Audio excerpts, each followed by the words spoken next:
Ladies and gentlemen, we are back live tonight, and I'm here to introduce our guests. And our guest tonight, we welcome in a man that, as Dick Vitale might call it, a real diaper dandy. A writer for CBS Sports MLB and host of Fantasy Baseball Today podcast every Wednesday. This 80 Pooh crew member threw baseballs, but is now talking about them with us tonight. The man that seems one with nature, judging from his Instagram, that I definitely did not stalk when writing this intro. Ladies and gentlemen, welcome to the party people! Welcome to the What's going on, man? Man, I love this. This is the first time I've ever been on StreamYard. Normally I'm doing like either podcasts or radio type stuff because they don't ever want to see my face. But now I'm like pumped. Now I'm fired up. You gave me an intro. You gave me a walk-up song. I'm fired up now. Let's go. Hey, let's just hit it out of the park, right? Oh, I can't go with those corny baseball puns though. We got to get better. Okay, all right. You're bringing me back down to earth. We got to get better. StreamYard's awesome, man. I mean, you can do overlays. Like I was like, maybe I'll put a funny picture of you up on the screen before I introduce you on. Like you can do so much stuff with it. It's pretty cool. Yeah, we've been flirting with doing some Twitch stuff. Me and Will have actually lately. We'll see if that comes to fruition, but we've been kind of flirting with it lately. Yeah, man, it's just so much technology you can do these days.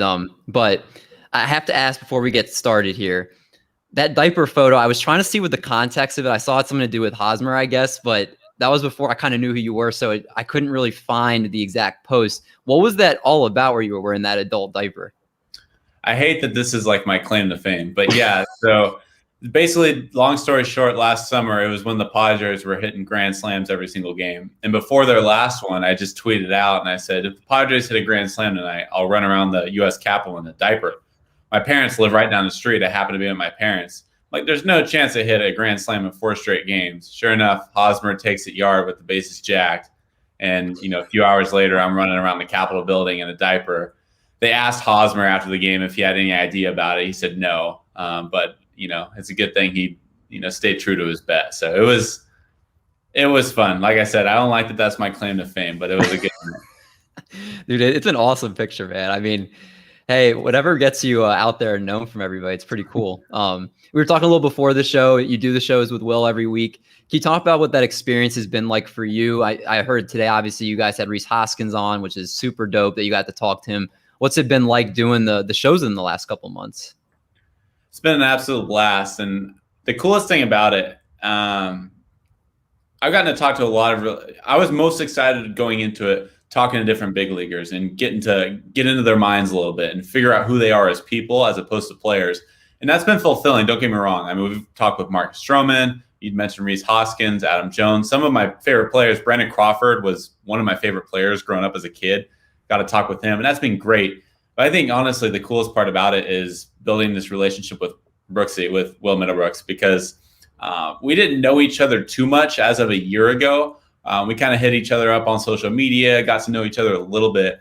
And then when I kind of proposed this podcast idea to him, he was all about it. And since then, we've become really, I don't want to say inseparable because we live on different sides of the country, but we're constantly talking back and forth. We became really good friends. So above all the players that I've talked to, all the stars that I've been able to have conversations with, I think the best part about it is just building this relationship with Will, which has been the coolest thing of it all. And I love it because I remember when you guys first got started, I remember you guys saying it might just be like a month thing. Like we'll be with you all, I think it was November, December, whatever it was. Yeah. And then I remember being like, oh, we're back this month and you're doing it. And then it seems like you guys are hopefully going to be around for the long haul. It's nice too, because like you hear the same normal crew, which I love, Frank, Chris, and Scott.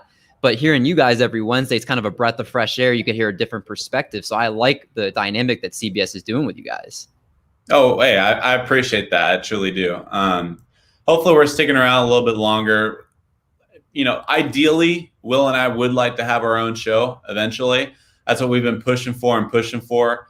Right now, just business-wise within CBS, it just doesn't make a whole lot of sense right now, but we're going to continue to try and push it towards that direction. Frank and the boys do an excellent job with the fantasy baseball. I mean, we can't compete with the fantasy knowledge that those guys have, which is why we don't even try talking fantasy, because Brooksy and I have no idea when it comes to fantasy.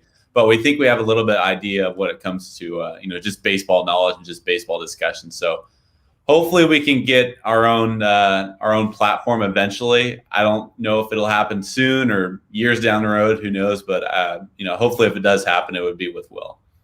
Danny, I don't know if when you accepted the invite, did you know this was a fantasy show? Is it really? It's a fantasy show, but this is the first time hearing of it. No, we do talk about a lot of the stuff that they do, but the reason I was really excited to have you on is you give a different perspective, and I think it's cool to have both perspectives when talking about each player that we're going to talk about. We've had Frank on, we've had Chris on, and we've kind of talked straight fantasy with them, but I like the back and forth of being able to have both sides of the coin, if you will. If you're looking for fantasy advice, you got the wrong guy. No, dude. I definitely think you'll be the right thing we need when talking, because I've even heard you talk about things on the show that's like, oh, I didn't even think about that. Just that side of that perspective that you bring. So are you game to talk about some of these dudes tonight that we're going to get into? Yeah, I could fool some people. Yeah, let's do it. All right, man. So let's dive into this first guy, because to be honest with you right now, if you look at it, the calendar is about to turn to March. Tons of stars were traded, free agent frenzies all offseason. Our job today is going to be taking these names. We're kind of in that pregame phase right now. Danny, I feel like you kind of will get this reference. You're, I guess, close in age to us. So we're in that pregame phase. We're calling our Ubers right now to the 2021 season. Cab's here. Yeah, they're here. We're riding into spring training. First guy up, Nolan Aronado. And Nolan Arenado, less than 2 years after signing an 8-year, $260 million contract extension with the Rockies, basically kind of was at odds with the organization, pushed for a trade. The Rockies shipped Arenado to St. Louis for Austin Gomber, 4 minor leaguers, and even threw in $51 million on that deal. Danny, I don't know if you ever made a Pokemon card trade, anything like that bad, but I remember when you broke this down on the show, and just the part about that they had actually threw money to basically give him up. Can you break down this trade for us and what you expect from Nolan Arenado next season? I can break it down, but I can't make sense of it because it still makes no sense. I mentioned on the show, I don't understand why top 10, top 20 MLB players get traded for non-top 20 prospects. Not even top 20. How are you trading Nolan Arenado, who's been a platinum Gold Glove winner, a multi-time Gold Glove winner, a all-star just about every season has been in the big leagues, arguably the greatest Rocky to ever swing a bat? How do you trade him? And you make the case he's a top 20 MLB player, if not higher. How do you not get a top 100 prospect back? Mm-hmm. They got a number 9. I think it was not even like top 10 in the Cardinals organization. There were 2 lower level prospects. I don't have my players right in front of me, but there were lower level guys. And Gomber is a solid arm. He made some spot starts for St. Louis last year, and he actually balled out. He had like a sub-2 ERA or something crazy last year, and but he wasn't starting for him every 5th day. He was more of a spot starter. He was more of a guy that comes out of the bullpen and a matchup guy is a lefty. I mean, I just don't understand how you trade a multi-time leader on your squad, arguably the greatest player in franchise history, for not even a top 100 prospect. It just doesn't make sense. It's not just Arenado. It's Francisco Lindor. It's Yu Darvish. Like, I don't understand the return packages here. I don't understand the business of baseball right now. And it's been hard to wrap my head around seeing these trades, because I hate to be the guy that's like, the same guy that's like, oh, it's a horrible trade. Oh, it's a horrible trade. But it's like, they got to get something back in return. You better not send them $50 million to go along with it either. That blew my mind too. They are horrible trades. The owners and GMs are just cheap. Yeah. Yeah, I would agree. Yeah. And Doc's president of the Nolan Arenado fan club, so I don't think he was very happy to see it either. No, I now have to get a new jersey of him in the Cardinals. You know what? They have that like jersey insurance. I've seen those commercials, which is actually pretty clutch. I haven't looked into it, but you can like pay money when you buy a jersey, and then they like insure it, and you can get a new one for free when they get traded. Oh, wow. I had no idea that's a thing. I want to say it's like American Express or something. I saw a commercial for it once. All right. I like it. I'm doing some research on that after the show. There you go. So I'm curious, Art, I'll go to you since you just like to hop into the party here. Nolan Arenado going to the Cardinals. Yes, welcome. Thanks. Colorado's been known as a heavy BABIP park, right? Mm-hmm. And everybody I think is expecting this huge regression for Nolan Arenado. Right now, he's kind of been a borderline third, fourth round pick. Does this trade with Nolan Arenado, are you still expecting Nolan Arenado-esque numbers, or was that injury season last year, do you think, sign of what his numbers are going to look like with the St. Louis Cardinals? I mean, I think you have all these smart analysts who tell us that there's no Colorado hangover when you leave the team, and then Nolan Arenado gets traded and they say he's going to stink because he left Colorado. And so I go back on the guidance that people were telling us from before, these people who are good hitters, and I consider Arenado to be a truly talented hitter. I think he's going to be just fine. I think we might, like you said, it is a BABIP heaven in Colorado. So maybe his batting average, we can count on that to drop a little bit. But I don't think we're going to see a power reduction from Arenado, really. He pulls a lot of nice fly balls, and I think most of those are still going to go out in Busch Stadium. But I do think that you're going to see a little bit of a batting average drop off from that 300-ish to 270, 280. Still a very valuable player, but I'm sticking with the guidance we've gotten on guys like Holiday, on guys like DJ LeMahieu and Corey Dickerson, guys who left and still had successful careers and didn't experience that. I expect the same from Arenado. Doc, and give us like a 30. I know how much you love Arenado. You could talk about him the entire show. So can you just give us a 30-second just little spiel of why you're not scared of him? You're still going to draft him, and we can just move on. Yeah, he's 29. He's still in the prime of his career. He's had a minimum of 37 homers the last 5 years when healthy. I think you're going to look at probably a 280 batting average with 34 homers, 110 RBIs. And I think you would take that from your third baseman and somebody hitting in the middle of the lineup. Agreed. Let's move to this next guy here. And I was debating starting off with this guy, but Arenado was the warm-up. Let's get into the meat and potatoes here. Let's talk about Trevor Bauer. All right, so Trevor Bauer is when we actually walk into the bar, right? No, yeah. Okay, We're walking to the bar now. The biggest prize on the free agent market, signed with the Dodgers, 3 years, $102 million after winning the NL Cy Young Award last year. $40 million salary this year will be the largest in MLB history. He also has opt-out clauses following this season in 2022. The unpredictable Bauer outage, Danny. I mean, you talked to Rachel Luba this offseason. I'm sure you have an idea, kind of just talking with her a little bit. You have a little bit of background knowledge about Trevor Bauer a little bit, and how can you not see everything he's doing on social media? What are your thoughts for Trevor Bauer in the Dodger blue this season? It's hard to say he's not going to succeed considering all the compliments he has around him. I'm not going to sit out here and say Trevor Bauer is going to have a 5 ERA and just this contract's going to blow up in his face, because he's got security all around him. His social media presence scares me a little bit, because the Dodgers have been so focused over the past 5+ years of when they finally got over the hump last year, but they've been so focused and championship driven, they haven't had much distractions. Last year, and Justin Turner was mic'd up for a game, and Dave Roberts said, "We're not doing that any longer." It was less than 24 hours. And he said, "I don't want our players doing it. They're focused." So now you bring in a guy like Trevor Bauer, who's sitting there doing his bullpens with a camera over his hat. From their press conference, they seem to be okay with it. From their press conference, there seems to be that relationship, and they understand each other, and they think that it's going to work out. And I hope it does. I hope it does for both sides. But it does worry me a little bit, just a change of, not culture, but just two different personalities colliding here. I think the Dodgers as a team has one personality, and Trevor Bauer as a player has just a different personality than what that team has. He's very different than their leader, Mookie Betts or Justin Turner, two rather quiet guys. Let their play do the talking. They aren't very showboaty. Whereas Trevor Bauer, he likes to get animated on the mound, and he likes to have his social media presence. So I think it's just a collision of cultures, really, and I hope it works out for both of them. But I think there's going to be a transition period for sure. So, Danny, you have Jacob deGrom, you have Garrett Cole, you have Shane Bieber. Would you put him as your number 4 pitcher going into this year, or would you put a couple guys ahead of him? No, I wouldn't. I would stick Walker Buehler up there. I would stick. Lucas Giolito, you can make a case, should be up there. He's had fantastic years. Darvish, he's just, when he's at his, when he's at his peak, he's one of the most unhittable pitchers in the game. He just sometimes fluctuates at times.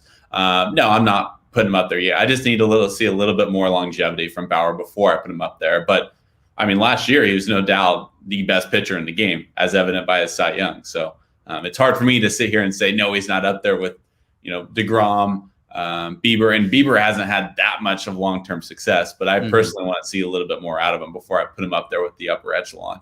And as long as Bauer still can use the stuff that he's been using, get that extra spin rate on his pitches. That's right. But Doc, I know you're not a Bauer fan. You're very public about that. What are your thoughts for Trevor Bauer for the 2021 season? I just don't like how he handled free agency, but I think he's going to get a lot of wins. In fact, he's my dark horse to lead the entire majors in wins.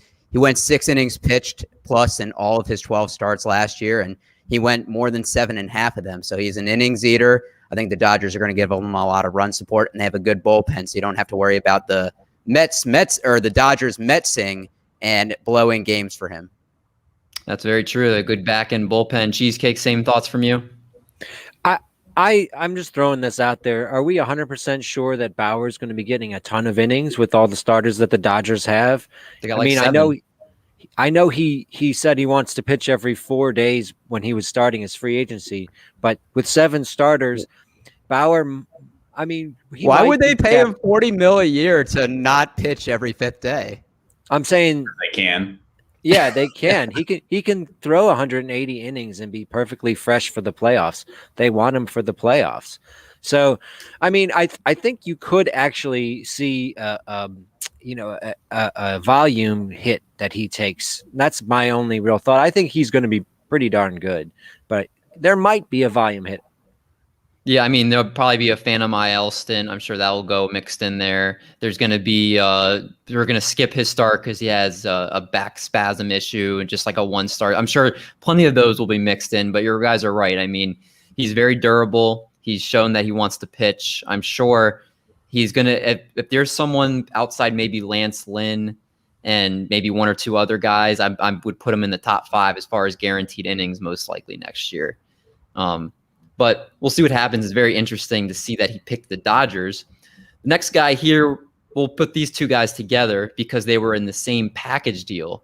That's Francisco Lindor and Carlos Carrasco. Francisco Lindor was the face of the franchise in Cleveland, but they couldn't agree on a long-term contract, so he was dealt to the Mets alongside the comeback story of the year last year in Carlos Carrasco. Francisco Lindor looks like he's fit for New York. He's got that smile, that personality that I think that will win over Met fans. Definitely an upgrade over Ahmed Rosario. Carrasco is coming off of a year, again, fighting back from the cancer, but he's been a steady AL presence his whole career, an 88-73 record with a 3.73 ERA with his time with Cleveland. So I'm interested, Danny, do you think these guys are going to give better value than what they did in Cleveland? Do you think similar?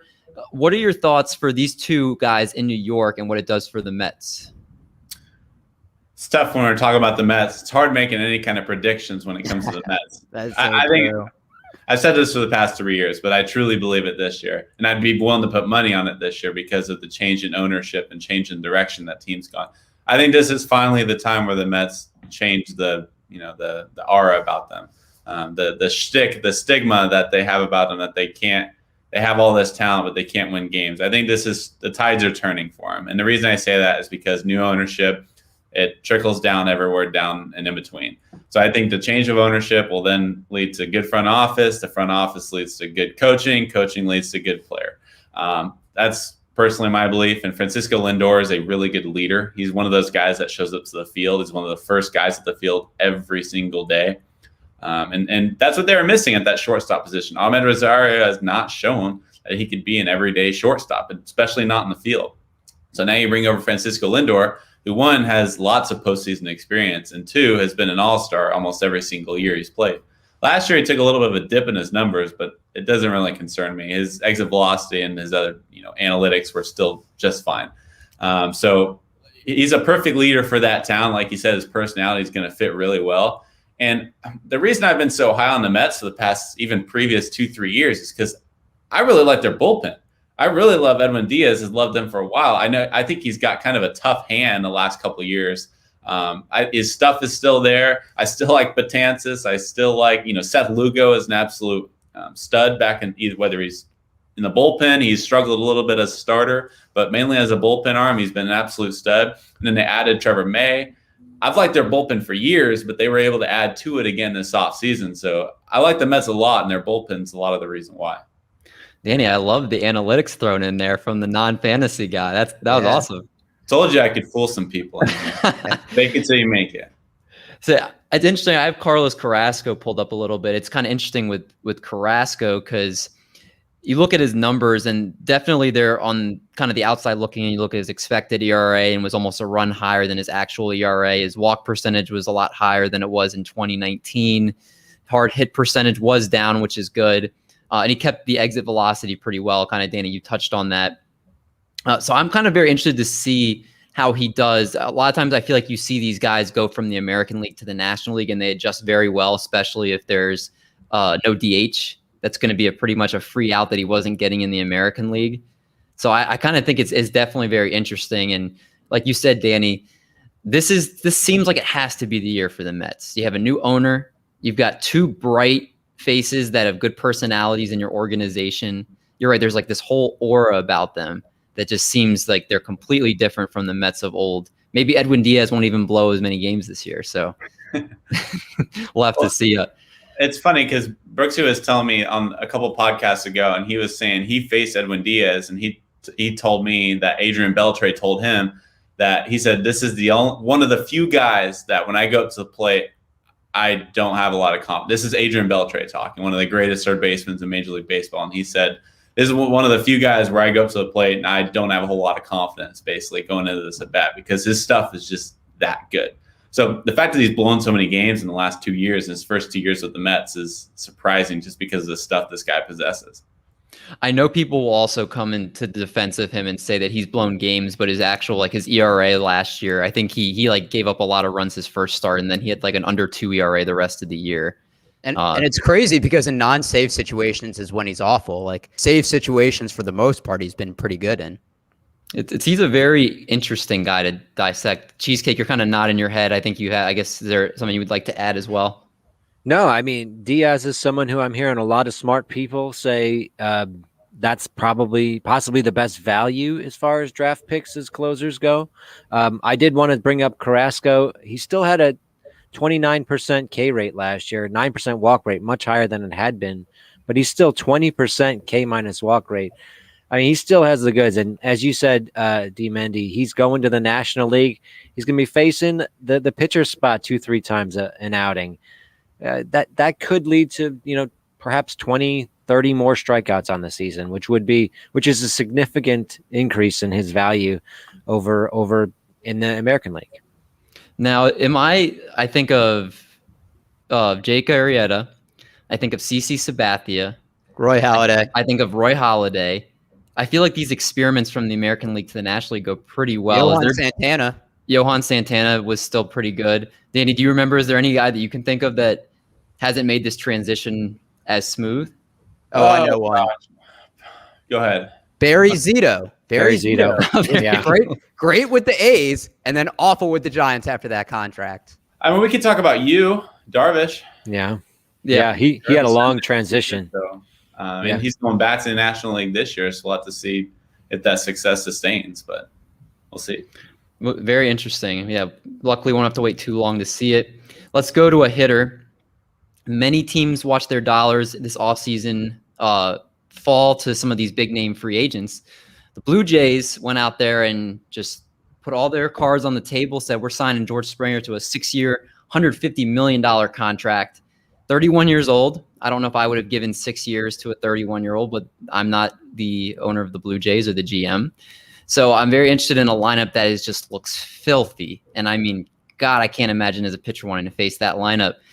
Danny, do you think Springer is going to replicate what he was doing in Houston? Do you think his stats take a hit at all? What do you think he's doing in that Toronto lineup? I think he's in just as good of a lineup in Toronto as he is in Houston. The only difference is that the experience is completely different. It completely change in years, and by years I mean age. Because when you're looking at Houston, you have tons of experience. You have guys that know how to hit with runners in scoring position. So, if we're talking fantasy here, I think maybe George Springer, like his runs maybe take a dip, or maybe his RBI opportunities maybe take a dip, because when you look at teams that are experienced, they know how to drive runners in with runners in scoring position. We were talking about the Mets before this. The Mets have hitters. The Mets have plenty of talent. They never lacked talent. They were, I want to say, fourth last year in hits, but with runners in scoring position, they were down to like 18th. They hit like 240 with runners in scoring position. So that just comes down to experience. And so when you're looking at Toronto, Vladdy's in really good shape coming into camp. Cavan obviously is going to be Cavan, and then Bo's going to have a year where he was injured last year. Now he's going to have a full season really with Toronto. But what do they lack? Experience. And so I think if you're talking about George Springer, I think it really depends on where they put him in the lineup too, because I would expect him to hit leadoff again, but maybe they move him down and try to put him more in one of those power spots, and that could change his numbers too. Yeah. Before I forget, Wilson, we're going to address our fantasy league on the actual Twitter for the page, so keep an eye on for that. Danny, I do want to touch base on the fact, because do you think Cavan Biggio would move up? Because everybody in the fantasy community hates Cavan Biggio. You look at all his numbers. His max exit velo was 104, which was qualified as 142 out of 142, and he gets on base. We kind of joke, someone that just doesn't swing at pitches. We just call him like a Barry Bonds. They just take their walks. But he just seems like he's the type of dude that, like, I can't get excited about. Are you more excited about potentially Cavan Biggio next year? I would, simply just because of the protection around him and the other hitters in that lineup. I mean, you mentioned Springer already. I mentioned Vladdy. Teoscar Hernandez had a monster year last year. They're going to have Randall Grichiko. I know people don't like Grichik, but I personally do. I know he strikes out a lot. You don't like Grichik? No, he strikes out a lot. He'll have like a 2 home run game, then homer, then be cold for like 2 days, hit a 2 home run day. You're like, oh, he's finally turning things around. That sounds like 3 home runs, that's a lot of home runs in a week. He'll have like 5 in a week, but then he'll go like 0 for 21 with 17 Ks. That's fair. But they're also going to have Marcus Semien too. I mean, that lineup's absolutely stacked. So if you don't like Cavan, maybe you like the protection around him. Doc, let's just stay with you for a second. What are your thoughts, Springer, that Toronto lineup? Are you excited to draft Springer where he's currently slotted? What are you thinking for Toronto?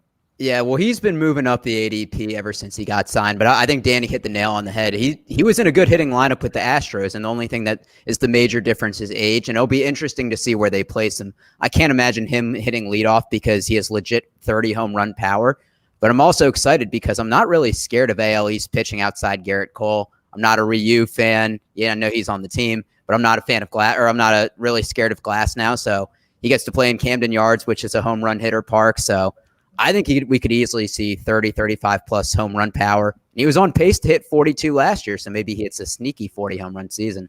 I don't know if he's hitting 40, but that's a bold prediction.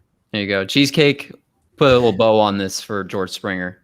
No, I want to bring up the lineup position question again with him as well, because he was the leadoff man in Houston.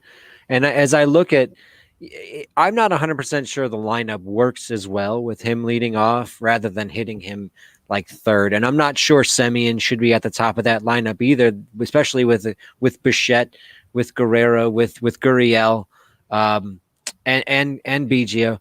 I'm not 100% sure that where we're going to see him in the lineup. I'd like to see him actually third with that power stroke. He's really, I mean, he's not a speed guy. He has a good on base percentage, but hitting third, he'd really up his RBI potential there.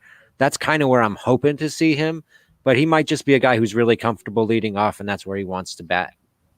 Yeah, I imagine, I know Roster Resource has him slotted to hit leadoff. I would imagine at least that's where it starts out the season. That's where he's most comfortable, but I'll be interested to see how they structure that lineup and when things get going, just how much they mash. But let's move to the National League again and talk about, how about them Padres, man? Because 2 big roster moves, except I'm for the Joe Musgrove apologist. I'm sorry, I'm not going to mention him as one of those big pitching moves that they made. But you got Yu Darvish, you got Blake Snell. Yu Darvish finally looked like the guy the Cubs paid tons of money for. He had a 3.98 ERA, 110 WHIP in 2019. And then in 12 starts in 2020, he averaged 11 Ks per 9, career best 1.7 walks per 9, and a 2.23 FIP. So, and actually his 3.0 WAR was first among National League pitchers. So Yu Darvish looked pretty good, and he actually averaged a career high 96 miles an hour on his four-seamer. So he's not even losing zip as he gets older.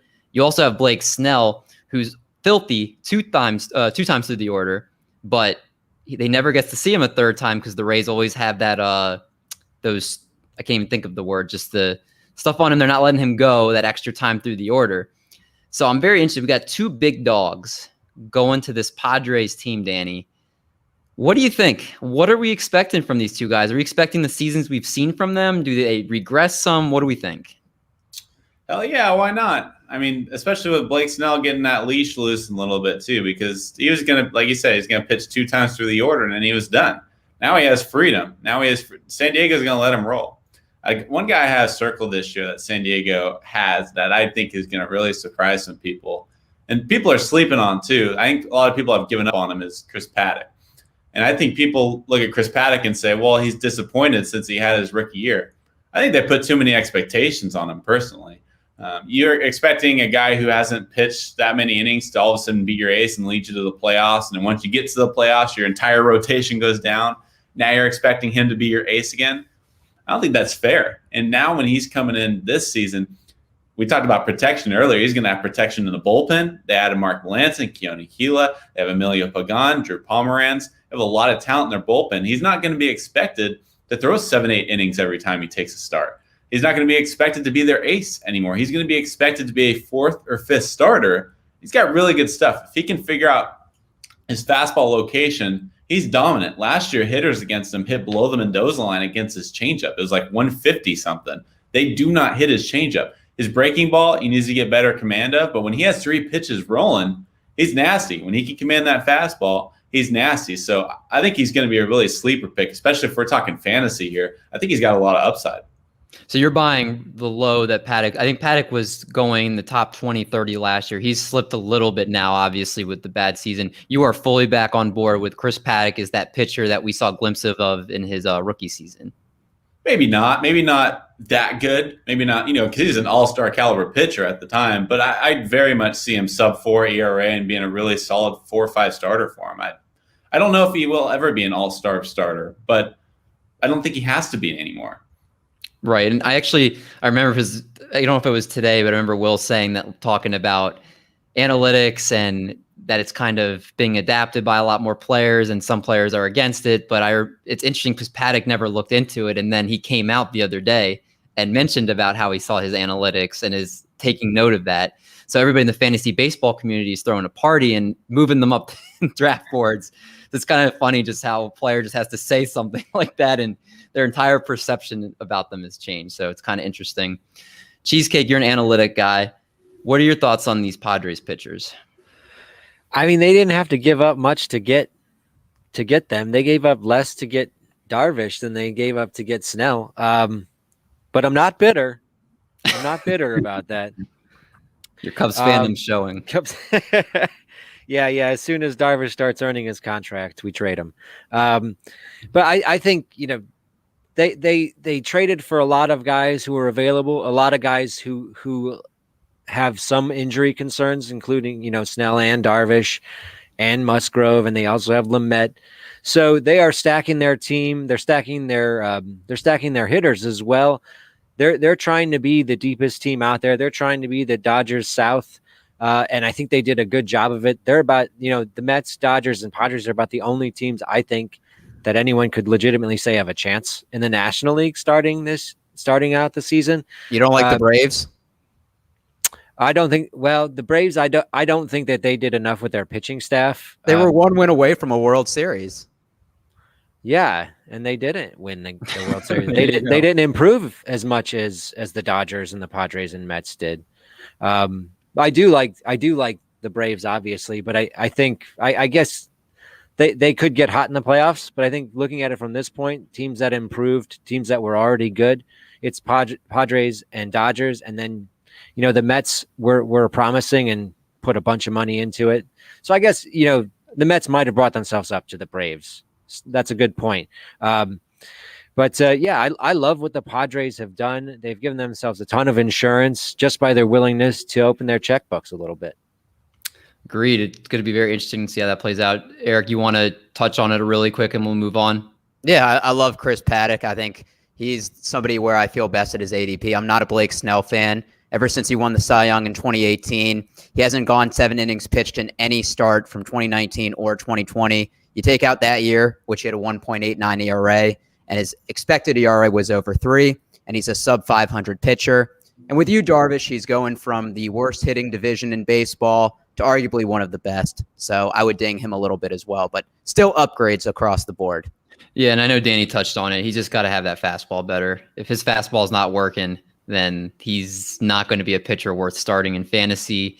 He's not going to be a pitcher you want to watch pitch for the Padres because he's just miserable on the mound if he can't get it going. So hopefully he is Paddock you're talking about, right? Huh? That's Paddock, right? Yes. Yeah, okay. Yeah. Okay. Darvish and Snell, hopefully, as long as they're not injured, should be electric. That's what I'm expecting. Let's move on to a closer. Danny, I don't know, were you a closer or were you a starter in college? I did a little bit of both. I was more like setup man, and then I started on our midweek games. What was your highest velocity you ever got to? Not high enough. Probably at my peak, maybe like upper 8s. I mean, that's probably You make more it than- seem so casual. Yeah. Yeah, I Well, just threw sure. 87. Well, this clearly wasn't good enough to do anything but sit in a chair for the rest of my life here. So it's been better. Well, we'll talk about a guy that throws 97, and that's Liam Hendrix. A couple of years ago, hard to imagine him getting to the point as arguably the top closer in baseball. I remember when he was with the Twins, and another player that just was let go from our grass and turned into a superstar.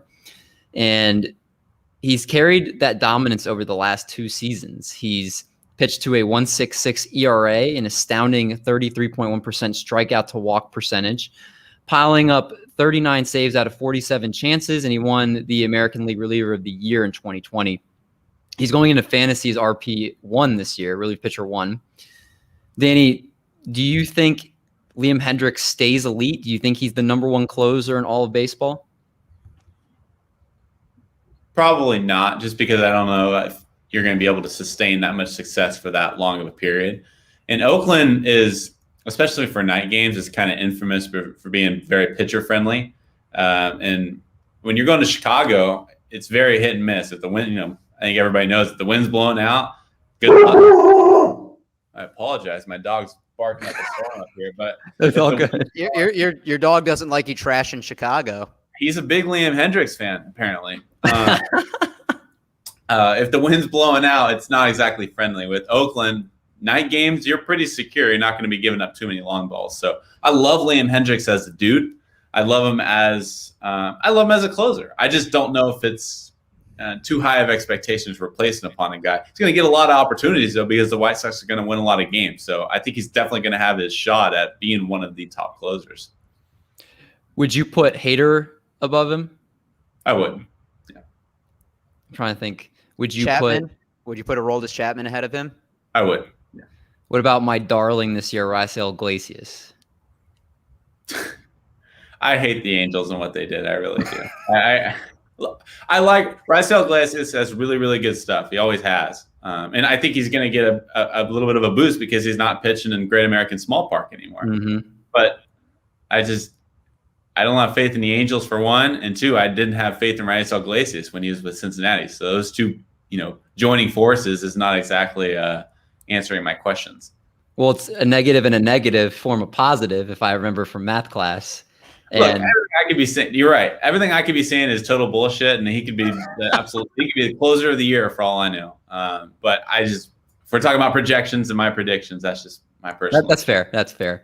That's been my hot take is I think he's going to get 48 saves, and I think he's going to be the number one relief pitcher in baseball this year. Iglesias or Yeah. Hendrix? Iglesias. I hope you're right, man, because we need Trout in the playoffs. We do. If Maybe the it's Angels just that win optimism. 48 games, and never mind. That's another conversation. Go ahead, Doc. You can hop in here. We were talking about Hendrix. I sidelined it with my love for Iglesias. I think Hendrix is probably the safest closing option. He has a sub-2 ERA the past 2 seasons. He's been pretty durable. And I think he's in a good situation. I think the White Sox are going to give him a lot of save opportunities. We talk about them being in a bad division with the Tigers, and I think the Royals will be better, but the Indians have certainly fallen off a little bit. I think if you get him in your draft, yeah, maybe he might not be the number 1 overall, but you can bank that he's going to be probably a top 5 or top 6, barring any injury. So Cheesecake, let me ask you. They have Aaron Bummer. I think it's Chase Fry. I know something Fry. Evan Marshall. They have some good arms in that bullpen. Is any part of you concerned, Cheesecake, that if he struggles a little bit, that they have all these good guys that could step into the role? Or do you think with the money they gave him, no matter how bad he does, he's secure? I mean, I think Tony La Russa is an old school manager who basically was at the vanguard of the 1-inning saves in the 1980s when that became a thing. He was the first one. He's the one who made Dennis Eckersley a Hall of Famer. And he likes using one guy. He likes to have his guy, and he likes that guy to be an elite all-star level closer, and he goes to him every time. And to me, that's Hendrix. I think, and like you said, obviously, if he pitches poorly, he's going to get taken out. But as Danny was saying, he's going to experience a little bit less fortune in Chicago than he experienced in Oakland. A few of the long flyouts are going to go out of the park, et cetera, et cetera. It's a really hitter-friendly park. But I think as far as volume of saves, Hendrix is going to be fine. He's going to get a lot of saves. But, you might get a 3 ERA with those saves. And for La Russa, I think that's fine for him. I think he'd be happy with that as long as he's converting, 80, 90% of the saves. That's fair. Let's move to the last guys we're going to talk about in this section tonight. Pair of Yankee additions, Jameson Taeyeon and Corey Kluber. They both are joining a rotation that after Garrett Cole, there's no sure things. There's a bunch of question marks. Jameson Taeyeon was on your guys' show, Danny, so I know there's a lot of good information that you could share with our listeners from what I remember hearing. Has been a good pitcher when he's been healthy, but the problem is he can't stay healthy. This offseason has looked like he's changed some things to hopefully get over that. Meanwhile, you have Corey Kluber, who's pretty much has not pitched the last 2 years due to various kind of fluky injuries. But when Kluber was healthy, he combined from 2014 to 2018, 218 innings per season, a 2.85 ERA, 2.99 SIERA, 28.5% strikeout rate, 5.2% walk rate. I'm very interested to see what happens in this rotation. Danny, what do you think about this Yankee rotation and those two guys specifically? Let me start with Taeyeon because I know a little bit more about his injuries and how he's feeling. I think he's looking really, really good, and I like where his attitude's at. I like where his state of mind's at because the kid's been through it all. I mean, he's beaten cancer. He's had 2 different Tommy John procedures. He's been a number 2 pick. He's dealt with pressure before. Has he ever dealt with New York pressure? Not quite, but he's been a number 2 pick, and there's plenty of pressure there. He told us that he basically has shortened his arm, very Lucas Giolita-ish, which is he said that it's less stress on his arm. And he said when he's talking about throwing his bullpens, he said before he had the surgery, he would throw his bullpens that he felt like he was going 100%, but he was only hitting mid-80s, upper 80s on the gun. And he never really locked in and was able to hit mid-90s until he was actually on a real game mound. He said now he threw a bullpen just a few weeks ago. He was sitting low to mid-90s pretty easily. He wasn't even going 100%. So I'm not saying he's going to go out there chucking 98 every time. But his arm is healthy and his mind is healthy, which I think is most important because everything he's gone through, he could have easily given up time and time again, but he's pursued. Going to Kluber and the rest of the Yankees rotation, I don't love the way that Brian Cashman constructed it simply because their lineup is so fragile. And so when you're asking your lineup that has injury concerns to stay healthy for a 162-game season, and then you construct a pitching rotation that has injury concerns too, I have questions when it comes to that because Jordan Montgomery, Tommy John a couple of years ago, Deivi Garcia has 6 career starts. You mentioned Kluber and Taeyeon and their injury concerns. There's nothing certain besides Garrett Cole. And so when you're asking Aaron Judge to be healthy, and that's a tall task, you're asking Giancarlo Stanton to be healthy, that's a tall task. And now you're expecting your entire pitching rotation to be healthy when they have proven not to be healthy in recent years. Yeah, if I'm a Yankees fan, I'm nervous, especially with that medical staff and how they handle injuries. I think you're right. I was, like you said, very encouraged what I heard from Taeyeon on your and Will's podcast, though, because I think he sounds like he's motivated. Sounds like he's in a good headspace. Sounded like he was kind of in a dark place not too long ago. So I love the way he sounds, the confidence he has. Cheesecake, what are your thoughts on these two guys? I mean, I go back to how much they were willing to pay Kluber. Either one, the Yankees are really generous, or there was a small bidding war on Kluber, and the Yankees put their offer out there to make sure that they were way ahead of other people.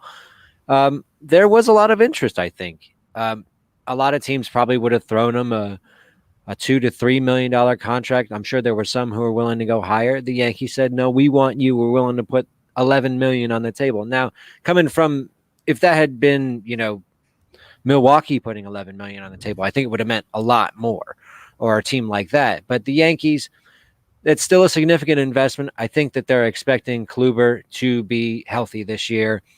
I've heard some people say, "Oh, it was only 36 innings ago that he was a Cy Young Award contender," and that might be true. But those 36 innings that took place over a long, long period of time. So I'm still skeptical.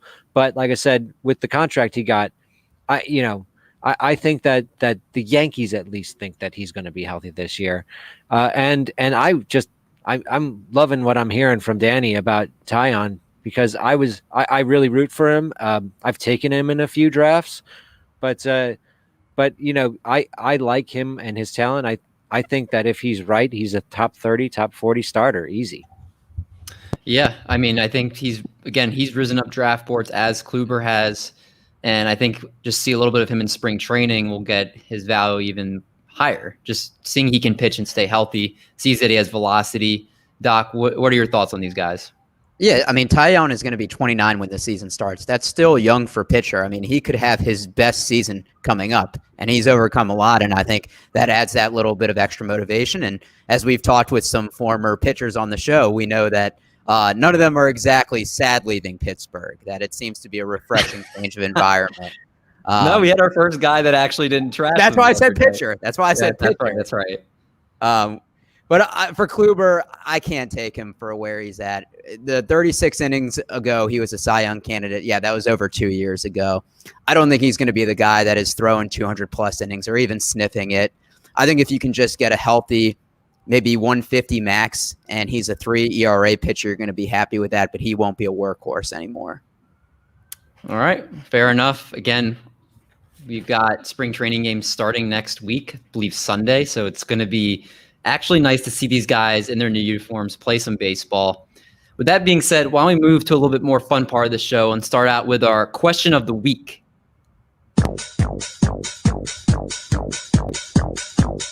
Danny, all party music for you this episode. I love this. I'm digging it. So, question of the week is usually sponsored. We are in the midst of switching sponsors for this week, our episode is sponsored by Danny's dog, who doesn't like Liam Hendrix. So, but he likes Liam Hendrix. He doesn't like when I criticize Liam Hendrix. He was barking at me. Get it right. Your dog's smart. I mean, your dog might know some stuff that we don't. But so our question this week: where is the best / favorite spot for Yasiel Puig to sign? And then I have a bonus one that I'm going to ask after that. But Danny, for this first question, where do you think he signs?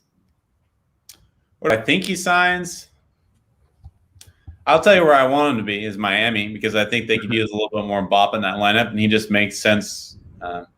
Just fun wise, Miami can't bring people to the ballpark. They haven't shown that they can get enough fans in the stands for years since they've had Giancarlo and those guys and Jose Fernandez.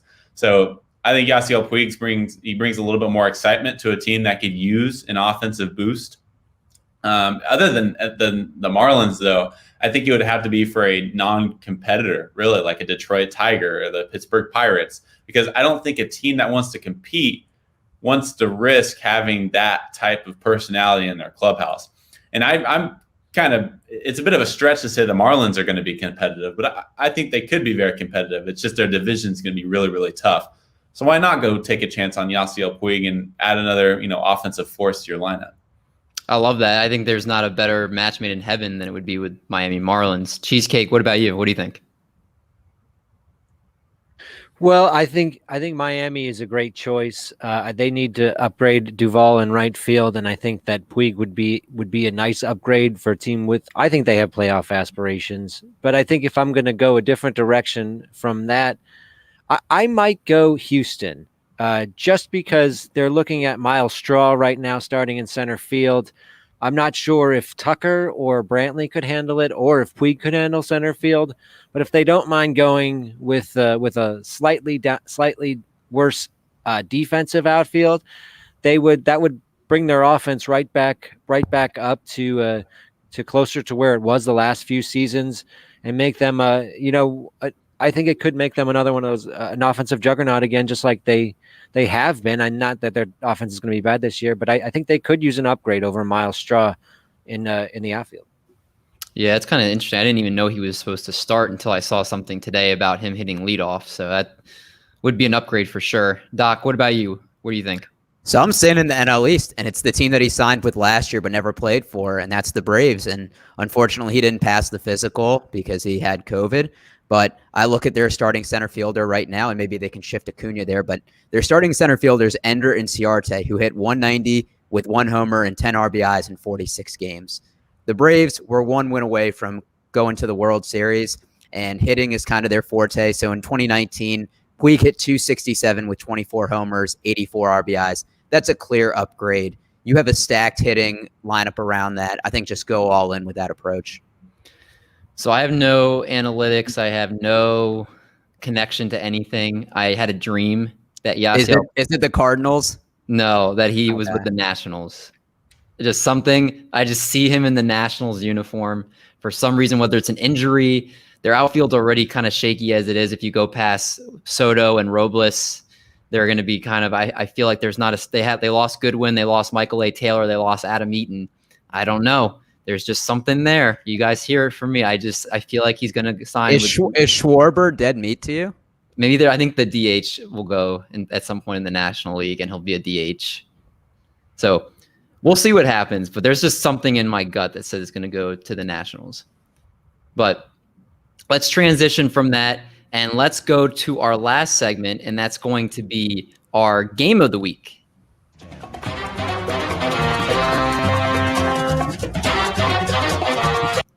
All right. Game of the Week is hosted by none other than Lil Cheesecake. So, Lil Cheesecake, what are we playing this week? This week we're playing a game I'm calling Hoop and Harm, or as Carlos Boozer would say, and one. It's going to be a round questions where all 3 of you battle it out, and one of you guys gets the and one. When you get the question right, you get into a bonus question. 2 points for the first question, 1 point if you answer the second question right. But the only person who answers the second question is the person who got the first question right. All right, okay. I like that. Yeah. I've been trying to come up with a game design like this, and I'm like, wait a second, I just make it just compare it to basketball. That'll work. Why Carlos Boozer? Carlos Boozer would scream "and one" whenever he thought one of his teammates got fouled. I was gonna say, doesn't every player in the NBA or whoever does basketball? If you were a Bulls fan around 2011, every TV broadcast you'd be just hearing Tom Thibodeau going ice, ice, ice, and then you'd hear Boozer go "and one," and that was just the sounds of being a Bulls fan in 2011. So. Maybe I'm the only one on this pod who recognizes Boozer's contribution to the and one lifestyle. But all right, first question for our and one Hoop and the Harm game. All right, this one for this question, you guys are each going to have a turn to give an answer. After this question, I think we're just going to have you guys shout out guesses first. So for this one, though, because there are 3 right answers, I'm going to let each of you guys give answers until one of you gives 1 right answer. Okay? Danny, you'll learn that Cheesecake's games are awesome, but he's the worst at explaining them. I'm ready for it. This is true. I spend more time on the game than figuring out how to explain it. All right. Question 1. The tallest ballpark wall section in Major League Baseball is the Green Monster in Fenway Park, standing 37 feet tall. 3 stadiums have wall sections that are tied for the second tallest at 25 feet. The first one of you to guess one of those 3 stadiums gets the hoop with the foul. Eric. Okay. San Francisco. San Francisco is correct. So I was going to give, but because there are 3 right answers, I'm going to give each person a chance to get one guess. Danny, you got 2 points. So Danny will get the hoop and the harm, but Eric and I can still get 2 points. No, I have a question, a harm question for each of the other right answers. So are we just yelling out the answer, or yelling out our name? After this point, we'll yell out our name. Buzz in with your name. Okay. Yeah, All right, buzz in with your name. All right, So- I'm gonna go Oakland Athletics. That is incorrect. David? I'm gonna go Houston Astros. That is correct. So David and Danny got 2 points. Danny, your foul shot is, what was the name of the stadium the Giants called home from 1891 to 1957? Candlestick Park.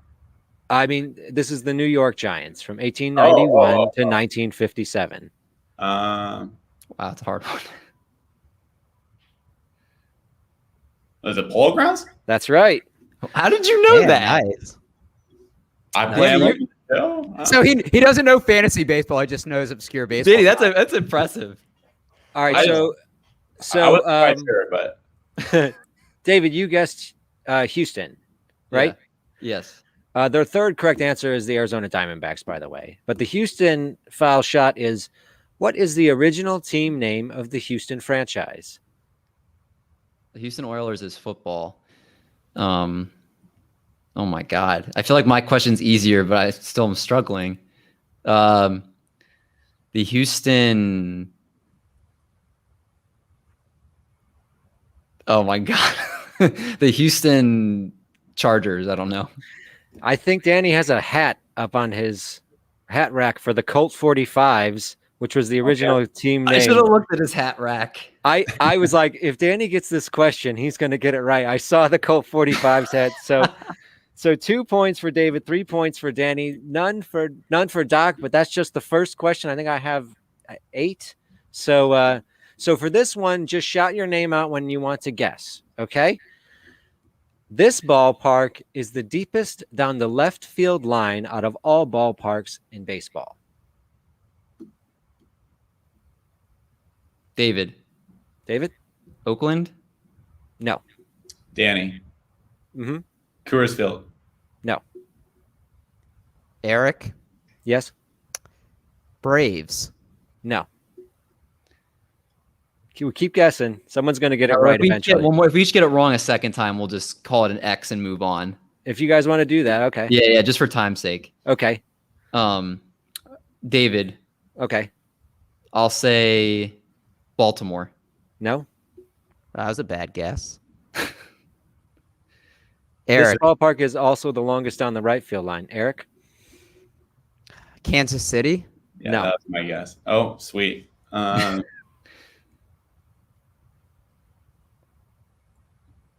I'll go Miami. No, the answer is Wrigley Field, which is 353 down the left field line and 355 down the right field line. Longest down the lines for both directions. The foul shot question for it was the Chicago National League franchise was called by 3 different team names before becoming the Cubs. Can you guys name any of them? The answer is the White Stockings, the Orphans, and the Colts. Nope, would have gotten 0. Same. Okay. All right, question 3. This ballpark has the highest seating capacity out of any ballpark in baseball. Eric. Yep. The Marlins. Nope. I'm pretty sure the Orioles is number 2, and I used to know what the number 1 was. It's David. Yeah. Is it the Cubs? Nope. There's only one question per team on here, just FYI. Oh, now you tell me. Yeah. Now I tell you. Danny, we'll go Coors Field again. No, they're up there though. All right, I'm gonna go Eric. Yes. Yankee Stadium. No, up there as well.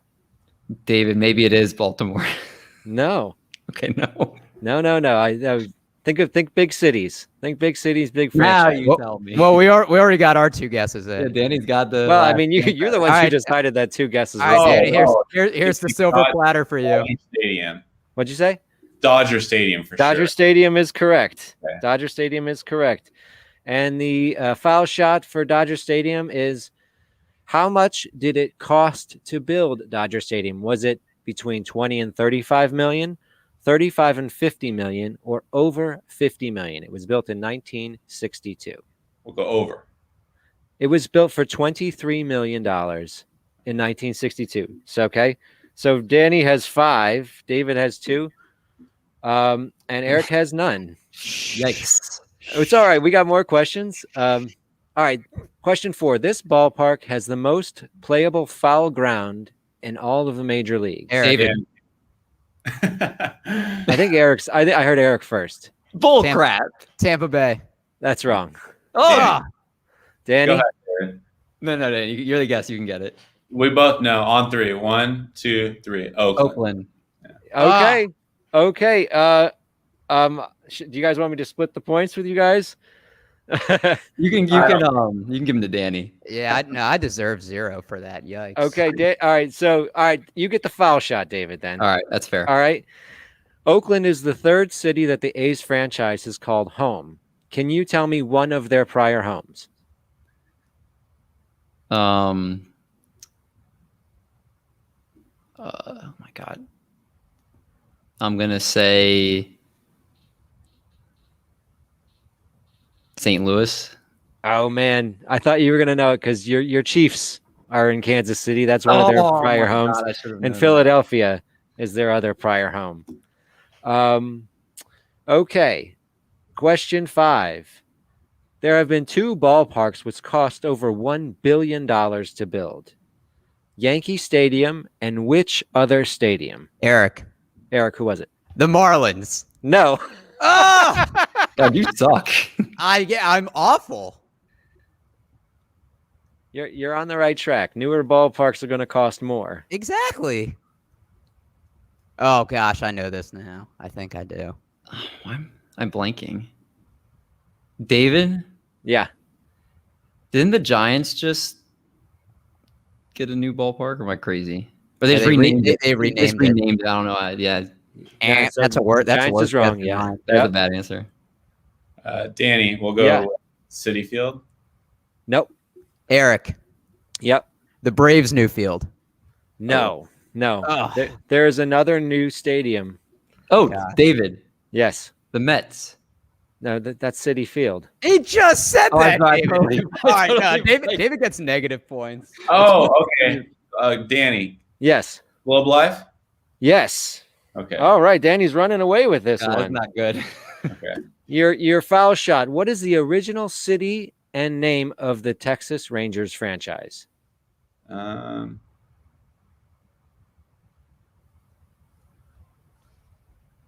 I have no idea. The Washington Senators. Okay. Yes. Okay. I think this is a fun one. Danny course, already won. Danny, I I get think- the rest of these. I think I can still catch him. There's 3 left. yeah. You got 9. Danny has 9. David has 7. Eric, you have 0. So you can actually still catch him too, Eric. All right, let's go. With a sweep. Let's Do I have go. 7? What's that? I have 7. You have 2 points. You're only 7 down. Oh, Wishful thinking. There are 12 stadiums with left field lines of at least 335 feet, but only 2 that are under 400 feet to straightaway center field. Oracle Park in San Francisco, and what other stadium? I think you guys should just guess. Just start guessing. I'm gonna wait. I'm anxious, and that's my problem. David, Yes. Angels. No. But I think it is generally considered a pitching park, even though it's not deep to center. Now you tell me. Petco. Is it Petco? Petco. It's Petco. Yeah. Wow. All right, That's well, great. You always drop these hints after I guess. Exactly. I'm not winning. I'm just picking up on what he's putting down. All right, the foul shot. How many National League pennants have the Padres won? 1. 2. Oh, you're right. 1984 and 1998. You're right. The ballpark. All right. Question 7. This stadium is the shortest to straightaway center field at only 390 feet. Eric, Yes. didn't you just say that it was?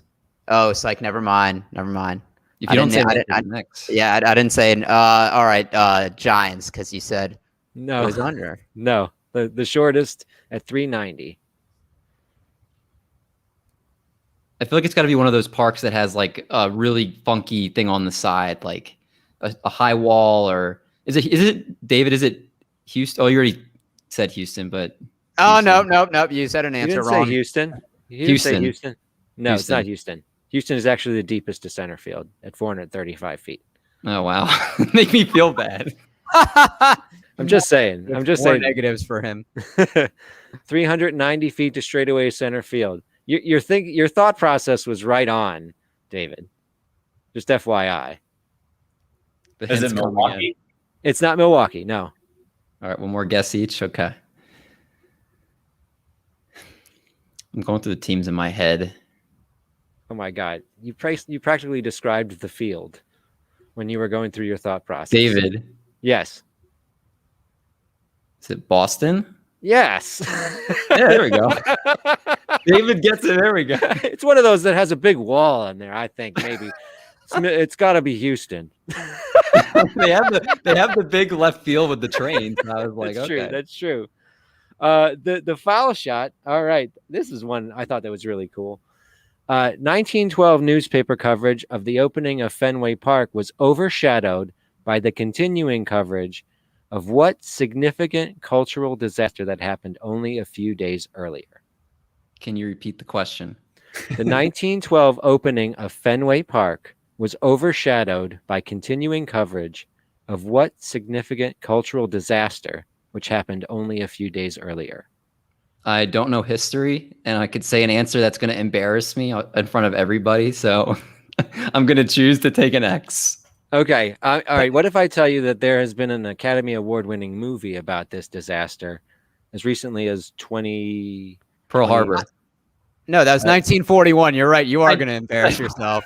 It's All right, thinking of the Titanic. Oh gosh, that's what I was going to say. You had it? You had it? So I figured it was either that or the assassination of Archduke Ferdinand. I know both of them Stop happened in the early flexing. 1900s. All Pretty right, good. move to the That's last pretty question. good. I have 0 points. Okay, let me get That's a little pretty good. flex in. Danny, please make me. Did you know that, or was that something I No. just was a complete idiot? No, I'm as naive about history as you. Don't feel Okay, bad. I feel better right now. I feel better. Okay. Doc, I'm giving you a point. Yay! I'm giving you a point for that one. He's not All right. getting sent out today. Yeah. So this is the last question. This team is the most recent squad to have reached 10,000 home runs as a franchise. David, Yes. the Atlanta Braves. No. Eric, Eric. the Yankees. No. Yankees have like 18,000 home runs. Oh, Dan, that's true. Yeah. Los Angeles Dodgers. No. The most recent team is AL Central team. Eric, Yes. Twins. That's correct. Oh yeah, I got my hot streak at the end. All right. 2-0 Now, okay. The original franchise name of the Twins was what? This is a fun one. The Lakes. The Washington Senators. Oh gosh, that's what I thought. I didn't know you'd use They it. would twice. name their team the Lakes. I don't know. It's the land of 10,000 lakes. It's better than saying Pearl Harbor happened in I will 1900. argue that saying a team's name is the Lakes is worse than guessing. What wrong about on the Pearl Harbor. Lakers? The Lakers. It could have been the Lakers. That would make more sense. That would have made more sense. Yes, the Minnesota Lakers. All right. But they're the second two Washington Senators franchises, both moved to Minnesota and Texas. So Wow. it looks like Danny walked away with this one. His 11 points far outpacing David's 4 and Eric's 3. So, Danny, congratulations on the win. All right. You get your 15 seconds of FaceTime. Well, Danny, yeah. Before you go, man, I or before you talk, I just want to say it was a total blast having you on, and we really appreciate you coming on the show tonight. Yeah, this is fun. Anytime I get a walk-up song, I'm there. So anytime you guys want to go grab a beer, want to go grab something to eat, give me a walk-up song, I'll be there. Thanks for having me. Yeah, man, this was a total blast. And for those that don't know or might live under a rock, can you tell our listeners where they can listen to you, where they can find your work or any other projects you might be doing?